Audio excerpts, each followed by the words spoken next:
Isang maganda, matalino at sikat na beauty queen umatras na sa labanan sa Miss Universe Philippines 2026. Hello Cruellas, mabuhay! This is Gaysel Ortega, ang vlogger na prangka at hindi itchosera. Welcome back to my channel. Ayon! Hi! Kamusta po kayong lahat? Good morning, good afternoon, good evening. Anumang oras kayo nanonood sa akin ngayon, maraming pong salamat. Sa mga bago ko dyan subscriber, returning viewers, thank you so much sa suporta. Sa mga hindi pa po dyan nakasubscribe, alam niyo nang gagawin, mag-subscribe na kayo para alam niyo kung kailan ako mag-vlog at mag-vlog. At syempre mag-live. Ayun na nga, ang pagchichismisan natin ay tungkol sa babaeng sikat na maganda, matalino, umatras na. Pero before anything else, ng bonggang-bongga, Miss Universe Philippines, Cotabato Province, naglabas na ng manok sa competition. Di ba na po? Parang nag-iisip ako kung ano yung sasabihin. Alam mo naman, hindi nakalista. MUPH Cotabato Province guys, inilabas na nila ang kanilang pambato. Ito na nga po si Clarissa Westram, isang Bachelor of Public Administration graduate ng UP Diliman, magna cum laude. Nakakaloka yung ang kanyang portfolio. Nakakaloka. Si Clarissa ay isang mutya ng Cotabato 2023. Hindi pa siya graduate nung nanalo siya ng mutya ng Cotabato. Si Bisilde pa nga ang nag-corona sa kanya at saka si Madam Sham, si Supso. Tapos, nag-third runner-up siya sa Sinulog, ano ba tawag doon? Sinulog Festival Queen. Alam nyo na kung saan yung Sinulog, di ba? I-explain ko pa ba? Basta nag-third runner-up siya doon. At ngayon, siya nga po ang mag-represent ng Cotabato Province sa Miss Universe Philippines. At alam nyo ba na ito ay pinsan ni MJ Lastimosa? Di ba? Talaga lang naman yung at saka ang ganda, ang tangkad. Brain. Nakakaloka. Ayun na nga.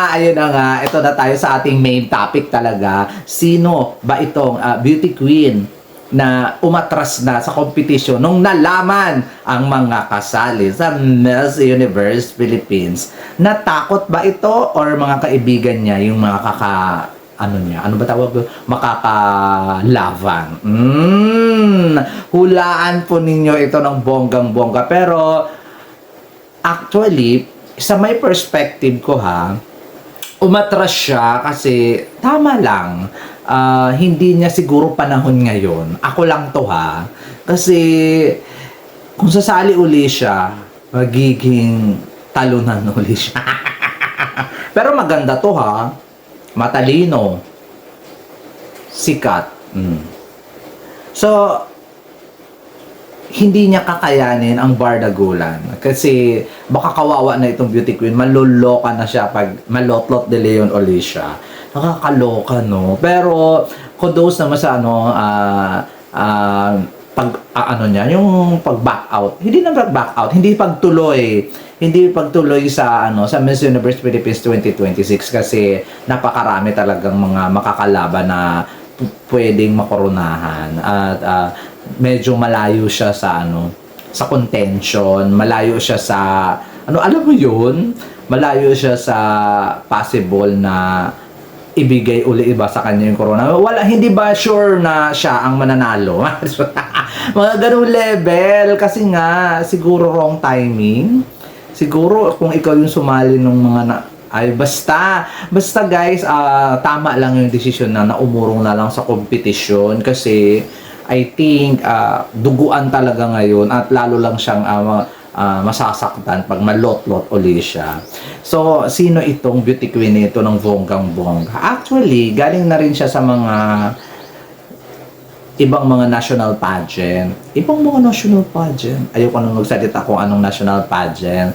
Basta, blessing in disguise na talaga na umurong siya. Kasi, alam mo na yun, diba? Kasi mahirap talaga ang labanan ngayon sa hindi pa nagdi-declare, sa mga roster na nag-declare niya, Roxy Villains, Bella Ismael, sa Nicole Borromeo, sino pa ba?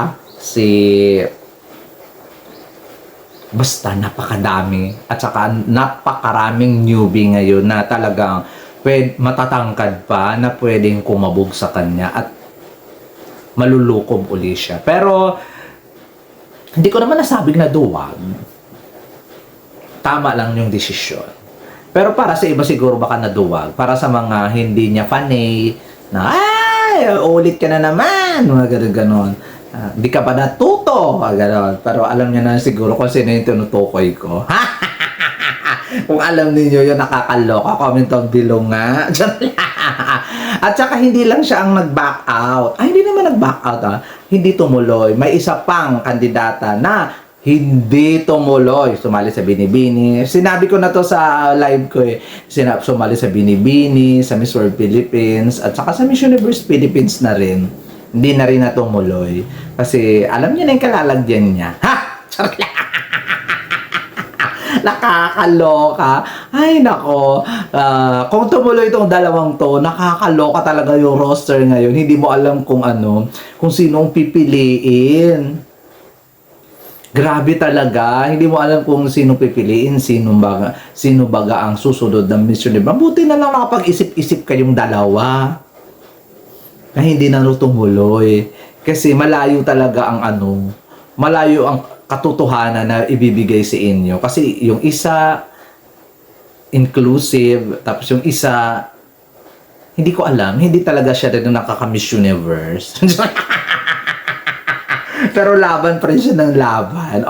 Di ba? Sana nahulaan na ninyo. Yun na lang yung pwede kong sabihin at clue. Comment down below na lang kayo dyan kung sino yung tinutukoy ko. Pero dito talaga tayo kay Clarissa Westram, diba? Ikaw ba naman yung pinsan ni MJ Lastimosa? At ikaw ba naman isang magna cum laude sa UP Diliman? Kakaloka ang credential. At saka ikaw ba naman yung maganda at half na naman? Happy na naman to guys, kaya kakaloka. Paano na to? Labanan talaga ng mga happy. Naku, delikado dito ang walang half. Baka isa na lang ang matira sa inyo sa finals. Lahat na lang ng lahat na lang ng mga sumasali ay may mga half American, may half Turkish, may half British, may half German, may half Indian, may half Australian. Grabe! Ang saya, may half Belgian. Ay, meron ba? May half. Basta, ang daming half. Ang daming half. Kaya, kabahan na yung mga walang half kasi baka hindi ka na makaabot sa top 10 sa dami nila. So, ayun guys, comment down below kayo kung sino yung dalawang umatras. Yung isang maganda, matalino ay umatras na at saka yung isang sikat, umatras din. Actually, dalawa silang sikat. So, maraming salamat at sana subaybayan lagi ninyo ako sa aking mga vlogs.